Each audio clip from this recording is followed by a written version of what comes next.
31일 월요일 새벽 아침입니다. 우리 사도신경으로 우리의 신앙을 고백하도록 하겠습니다. 전능하사 천지를 만드신 하나님 아버지를 내가 믿사오며 그 외아들 우리 주 예수 그리스도를 믿사오니 이는 성령으로 잉태하사 동정녀 마리아에게 나시고 본디오 빌라도에게 고난을 받으사 십자가에 못 박혀 죽으시고 장사한 지 사흘 만에 죽은 자 가운데서 다시 살아나시며 하늘에 오르사 전능하신 하나님 우편에 앉아 계시다가 죄료로서 산자와 죽은 자를 심판하러 오시리라. 성령을 믿사오며 거룩한 공예와 성도가 서로 교통하는 것과 죄를 사하여 주시는 것과 몸이 다시 사는 것과 영원히 사는 것을 믿사옵나이다. 아멘. 찬송가 382장입니다. 382장. 너 근심 걱정 말아라. 주 너를 지키리. 주 날개 밑에 거하라. 주 너를 지키리. 주 너를 지키리. 아무 때나 어디서나 주 너를 지키리. 늘 지켜주시리. 우리 찬송가 382장 하나님께 찬양 올려드리도록 하겠습니다. 너 걱정 말아라. 주 너를 지키리. 주 날개 밑에 거하라. 주 너를 지키리. 주 너를 지키리. 아무 때나 어디서나 주 너를 지키리. 늘 지켜주시리. 어려워 낙심될 때에 주 너를 지키리. 위험한 일을 당할 때 주 너를 지키리. 주 너를 지키리. 아무 때나 어디서나 주 너를 지키리. 늘 지켜주시리.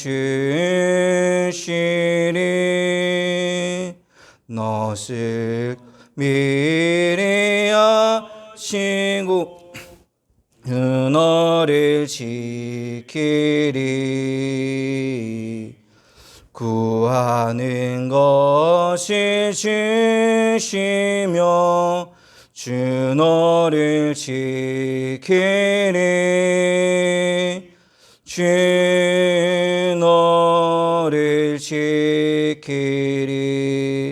아무 때나 어디서나 주 너를 지키리. 늘 지켜주시리. 어려운 시험 당해도 주 너를 지키리. 구주의 품에 거하라. 주 너를 지키리. 주 너를 지키리. 아무 때나 어디서나 주 너를 지키리. 늘 지켜주시리.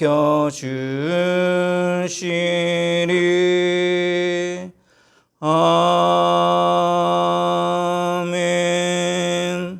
함께 볼 하나님의 말씀은 잠언 17장입니다. 우리 잠언 17장 1절에서 20절까지만 말씀 보도록 하겠습니다. 구약성경 929페이지 정도 있습니다. 잠언 17장 1절에서 20절 말씀 우리 교독으로 하나님 말씀 보도록 하겠습니다. 마른 떡 한 조각만 있고도 화목하는 것이 제육이 집에 가득하고도 다투는 것보다 나으니라.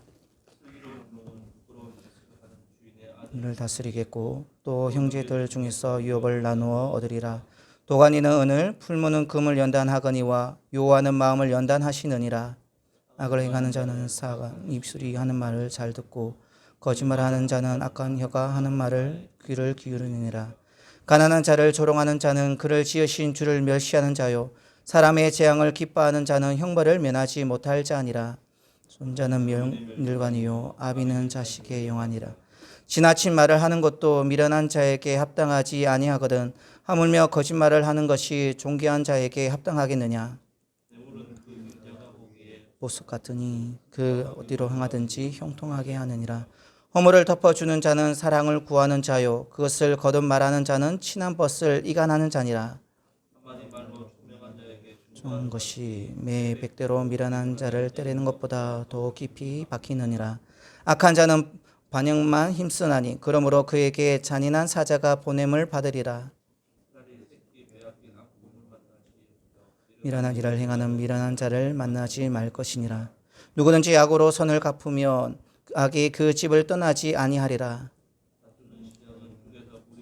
같은즉 싸움이 일어나기 전에 시비를 거칠 것이니라. 악인을 의롭다 하고 의인을 악하다 하는 것이 두 사람은 다 여호와께 미움을 받느니라.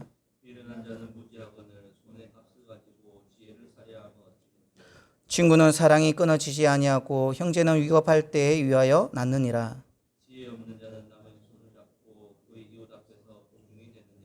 다툼을 좋아하는 자는 죄가를 좋아하는 자요, 자기 문을 높이는 자는 파괴를 구하는 자니라. 마음이 굽은 자는 복을 얻지 못하고 혀가 패역한 자는 재앙에 빠지느니라. 아멘. 한 동네에 오랫동안 경쟁 관계에 있었던 가게 둘이 있었습니다. 그 가게들은 서로 마주 보고 있었는데 그 가게 주인들은 하루 종일 어떻게 하면 상대방을 망하게 할까 하는 그런 데만 신경을 썼습니다. 두 사람의 그런 모습을 보고 보다 못한 하나님께서는 두 사람을 화해시키려고 천사를 한쪽 가게 주인에게 보냈습니다. 그리고 그 천사가 하는 말이 이러했습니다. 하나님께서는 당신에게 큰 선물을 주실 것입니다. 당신이 돈을 원하면 돈을, 건강을 원하면 건강을, 자녀를 원하면 자녀를 주실 것입니다. 단 조건이 하나 있습니다. 당신이 무엇을 원하든 당신의 경쟁자는 2배를 얻게 됩니다. 그 가게 주인은 한참 생각 후에 천사에게 물었습니다. 제가 무엇을 바라든지 다 이루어진다는 말씀이죠. 천사가 그렇다고 하자 그 가게 주인은 큰 결심을 하듯 이렇게 말했습니다. 그럼 제 한쪽 눈을 멀게 해 주십시오. 자신의 한쪽 눈을 멀게 해서라도 경쟁자의 2 눈을 멀게 하여서 그를 이기고 싶어하는 인간의 악한 마음을 이 이야기가 보여줍니다. 예레미야 17장 9절은 만물보다 거짓되고 심히 부패한 것이 인간의 마음이라고 말씀하는데 본문 3절은 그러한 마음을 하나님께서 연단 훈련하신다고 말씀하십니다. 3절입니다. 도가니는 은을, 풀무는 금을 연단하거니와 여호와는 마음을 연단하시느니라. 하나님의 전공 과목은 사람의 마음을 연단하시는 것입니다. 도가니는 은을 연단하고 풀무는 금을 재련하지만 하나님은 인간의 마음을 연단하셔서 인생의 불순물과 찌꺼기를 제거하십니다. 사실 우리의 관점으로는 눈에 보이지 않는 마음의 훈련보다는 눈에 보이는 지적인 훈련이나 체력적인 훈련이 더 중요한 것처럼 보입니다. 그러나 아무리 머리가 좋아도 뛰어나다 할지라도 체력이 뒷받침되지 않는다면 그것은 오래 가지 못합니다. 또 머리와 체력이 아무리 좋다 하더라도 어려운 일이 닥쳐왔을 때 마음을 다스리지 못한다 하면 그 인생은 무너질 수밖에 없습니다. 그러기에 하나님의 관점은 정확하십니다. 그렇다면 하나님께서는 어떻게 우리의 마음을 연단하십니까? 그것은 우리의 삶 가운데 실패와 좌절을 통하여 불순물을 제거하십니다. 교만하여 높아졌던 마음을 겸손하게 하시고 오직 하나님만을 의지하게 하시는 것입니다. 우리가 아무리 실수와 실패를 피하려고 해도 연약한 인생이기에 실수와 실패를 피할 수가 없습니다. 피할 길이 없다는 것이죠. 그러한 실패와 좌절은 22절의 말씀처럼 우리에게 뼈를 마르게 하는 아픔을 주기도 합니다. 그러나 실패를 통하여 우리가 무언가를 배운다면 그것은 단순한 실패가 아닙니다. 예를 들자면 야구에서 홈런왕이 되려면 그만큼 많은 삼진을 당해야 합니다. 그래서 홈런왕이지만 다른 면에서는 삼진왕이라고 불리기도 합니다. 10번의 타석 중 3번만 안타를 쳐도 3할 때 우수한 타자가 됩니다. 운동 경기 방식에는 토너먼트와 리그전이 있습니다. 토너먼트 방식은 한번 그 경기에 지면 끝이 납니다. 그러나 리그 방식은 한번 지더라도 승부가 끝난 것이 아닙니다. 마지막 경기까지 다 끝난 후에 최종적인 승자가 결정되어지기 때문에 그렇습니다. 이처럼 우리의 삶은 하나님 보시기에 단번에 그 승부로 끝나는 것이 아닙니다. 토너먼트와 같은 것이 아닙니다. 한 번 지더라도, 한 번 실패하더라도, 한 번 무너지더라도 우리의 삶이 끝나는 것이 아닙니다. 수많은 좌절과 실패 가운데 오직 하나님만을 의지하도록 우리를 겸손토록 만드시고 우리의 마음을 연단하시는 것입니다. 22절은 마음의 즐거움은 좋은 약이라고 말하고 있습니다. 약에는 플라시보 효과라는 것이 있습니다. 예를 들자면 감기에 들렸는데 아무런 효과가 없는 약을 의사가 효과가 좋은 감기약이라고 한다면 그것을 환자가 믿는다고 한다면 그 약을 먹고 효과를 보게 되는 것을 말합니다. 그 반대로 노시보 효과라는 것이 있는데 아무리 몸에 좋은 약이라 할지라도 그 환자가 그 약에 대해서 불신한다고 한다면 그 약의 효과는 나타나지 않는 것입니다. 이처럼 하찮은 약이라 할지라도 그 약에 대한 믿음을 가지게 되어지면 효과가 뛰어난 것처럼 전능하신 창조주 하나님을 우리가 전적으로 믿는다고 한다면 그 하나님께로 내려오는 어떤 은혜는 어떠하겠습니까? 22절의 마음의 즐거움은 하나님을 온전히 신뢰할 때 마르지 않는 샘물처럼 우리에게 주어지는 하나님의 은혜인 것입니다. 반대로 심령의 근심은 뼈를 마르게 한다고 했습니다. 우리가 하나님을 신뢰하지 않고 자신의 경험과 지식, 자신이 붙들고 있는 그 무엇을 의지하는 삶은 근심의 삶일 수밖에 없습니다. 아무리 많은 재물이 있다 할지라도 그 재물로 인해서 염려가 사라지는 것이 아닙니다. 아무리 건강하다 할지라도 그 건강 또한 영원하지 않기 때문에 사라질 건강을 가지고 염려하기 때문에 그렇습니다. 그러나 우리가 지금 이 순간 하나님께 우리가 충실할 때 그 하나님을 의지하고 신실하게 믿을 때 근심과 염려는 떠나가게 됩니다. 사실 우리가 보내고 있는 이 시간은 어제 우리가 그토록 염려했던 내일입니다. 아무리 많은 염려를 해도 그 염려는 염려일 뿐입니다. 해결책이 되지 못합니다.